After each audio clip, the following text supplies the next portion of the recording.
Apakah Anda keturunan dari Golden Crow? Cakar naga yang dipenuhi dengan cahaya guntur telah dicekik di leher Wu Jin yang kuat, dan mengangkatnya di langit berbintang. Dengan sedikit usaha, dia melihat guntur yang tak terhitung jumlahnya, menggali ke dalam pembuluh darah di tenggorokannya. Tuan Muda Hao Ping, pembangkit tenaga monster klan kuno terkejut. Baru saja, mereka masih mengejar dan membunuh Putri Wen Qing dalam postur yang menghancurkan. Bahkan berbicara, jika bukan karena kekuatan orang liar di kota Feng Shui, mereka benar-benar ganas, dan klan Kaisar Ke sendiri akan menjadi kentut di mata mereka. Dan bahkan jika mereka kebetulan bertemu Qin Yichen dan bahkan para tetua klan Dike, mereka tidak takut, tetapi mereka hanya merasa bahwa lebih banyak klan Dike akan terbunuh. Namun, cahaya guntur memenuhi langit, dan ketika terbang, itu juga meninggalkan bayangan jalur petir di langit berbintang. Tetapi itu membuat mereka sangat ketakutan dalam sekejap. Terutama melihat cakar naga yang mencekik Golden Crow Howen, semua ras monster kuno terpana. Ini, naga. Naga petir. Ini naga petir. Mereka benar-benar melihat naga petir hidup-hidup. Hal yang paling menakutkan adalah kekuatan naga petir ini. Wajah Jin Wu Howen juga sangat jelek. Tiba-tiba dia mengertakkan giginya dengan parah. Alisnya tiba-tiba terbelah, dan cahaya kemasan tiba-tiba muncul. Wajah Lei Qiu berubah sedikit dan dia tiba-tiba memiringkan kepalanya. Namun, pada jarak yang begitu dekat, cahaya kemasan ini membuatnya bereaksi sedikit lambat, dan bekas luka bakar tergambar di pipinya. Wow! Cahaya kemasan itu menyapu pipi Lei Qiu, mendistorsi, runtuh dan musnah sepanjang waktu dan ruang yang berlalu. Setelah Lei Qiu, Qin Yichen memegangi Ke Wenxing. Mata Dewa Qin Yichen basah kuyup, dan tiba-tiba sayap Dewa Wu Jin tertutup, menghalangi keduanya di belakang. Dan ada gelombang cahaya pedang yang melonjak di sekitar sayap dewa, terus-menerus mencekik cahaya kemasan. Namun, cahaya kemasan dan cahaya pedang saling terkait, menyebabkan cahaya pedang itu meledak dengan suara yang mengerikan karena dibakar oleh api. Kulit Lei Qiu memadat ketika dia melihatnya. Namun, Jin Wu Howen mengambil kesempatan ini untuk mengibaskan sayapnya dan bergegas kembali.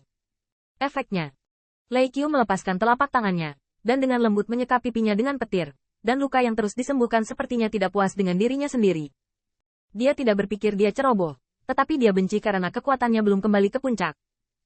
Jika tidak, cahaya kemasan barusan tidak akan pernah ingin menyakitinya, dan keturunan gagak emas ini tidak akan pernah ingin melepaskan telapak tangannya.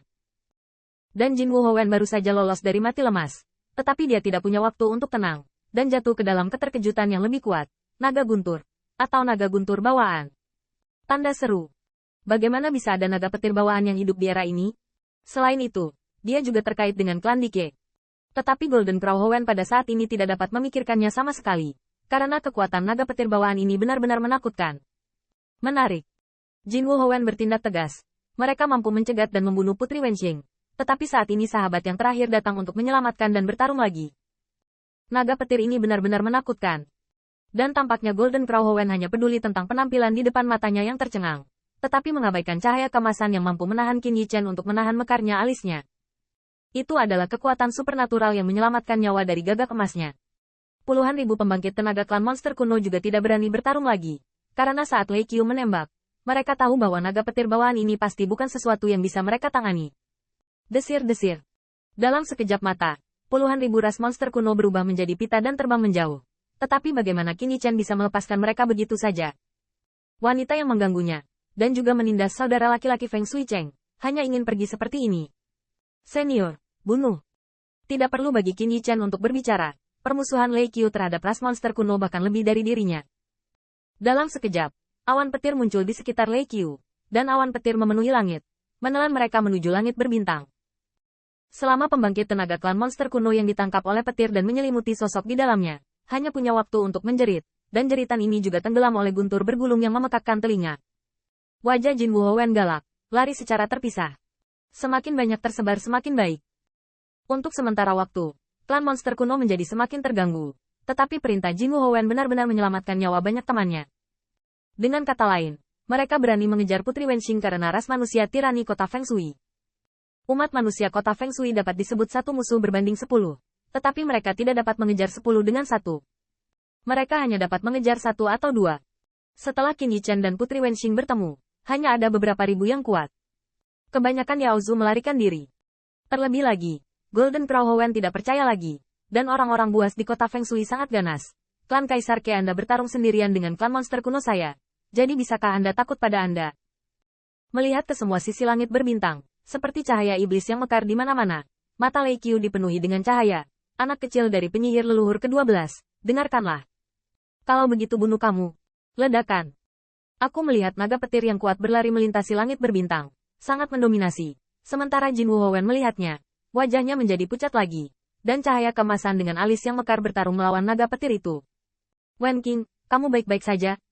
Qin Yichan mengetuk ujung jarinya dan bertanya dengan lembut sambil memutar pedang debutnya untuk mengejar klan monster kuno. Meskipun pernikahan antara dia dan Putri Wen Qing dianugerahi oleh Kaisar, tetapi setelah bertahun-tahun rukun, mereka dapat dikatakan hidup dan mati bersama.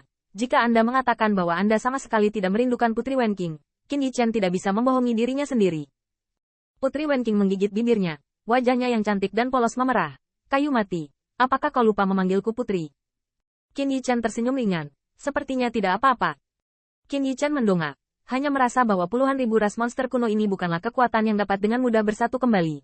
Jadi mengejar dan membunuh Putri Wen Qing seperti ini jelas bukan kesalahan. Bagaimana Anda menghadapi monster-monster ini? Mata Putri Wen Qing berbinar. Kamu mencium kayunya, kan? Qin Yichan mengangguk, cium baunya. Itu pasti kesempatan besar. Jelas. Qin Yichan dan Lei Qiu tahu bahwa Dupa Tao yang luar biasa ini memiliki peluang besar. Dan tentu saja Putri Wen Qing juga akan berpikir demikian. Itu sebabnya dia membawa Feng Nine Barbarians bersama mereka. Ingin mencari tahu. Dan berkeliaran di langit berbintang ini. Mereka bertemu dengan ras monster kuno. Pada awalnya, mereka tidak bertemu begitu banyak ras monster kuno.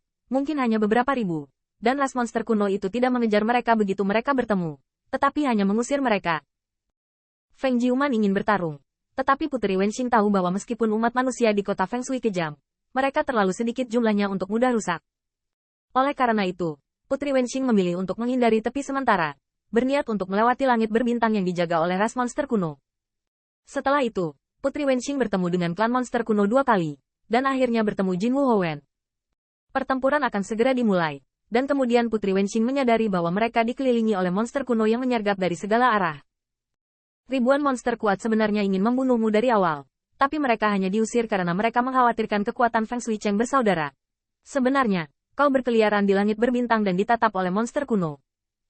Ayo, tunggu sampai kekuatan yang terkumpul cukup, lalu tunjukkan niat membunuh. Petik 2.